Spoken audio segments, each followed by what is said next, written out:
I was a hot mess. High on anxiety, low on confidence.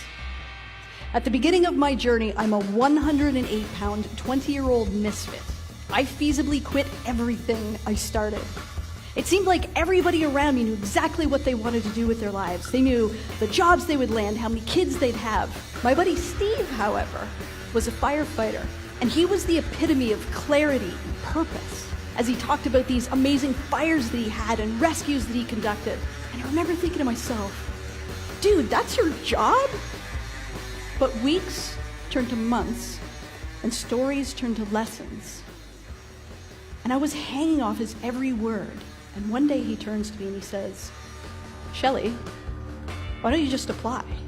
Which was clearly the most ridiculous thing I'd ever heard. I was 108 pounds. I had no related skills, knowledge, or experience. But something inside me that day stirred. You know, just a little. I went home that night and I'm lying in bed looking up at my white stippled ceiling. And I said 3 words that changed the rest of my life. And those words were, why not me?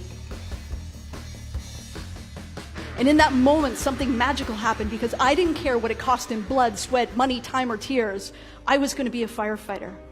I battled and I bruised my body, getting it ready, and I learned about fire pumps and friction loss. Some days I was in so much physical pain, I actually had to log roll myself out of bed. And I battled for 1,162 days. But on the 1,163rd day, my phone rang.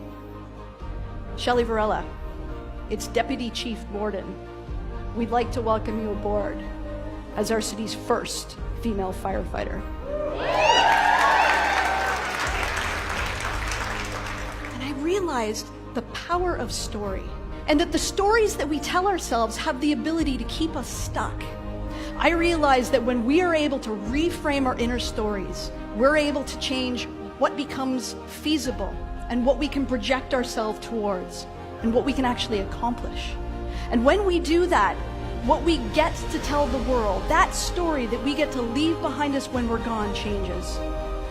We're so busy thinking about the time we have and the possibility we don't, but we need to think about the possibility we have and the time we don't. I believe on the day we draw our last breath, the person we are gets to meet the person we could have become. Our job in that blink of time is to close the gap.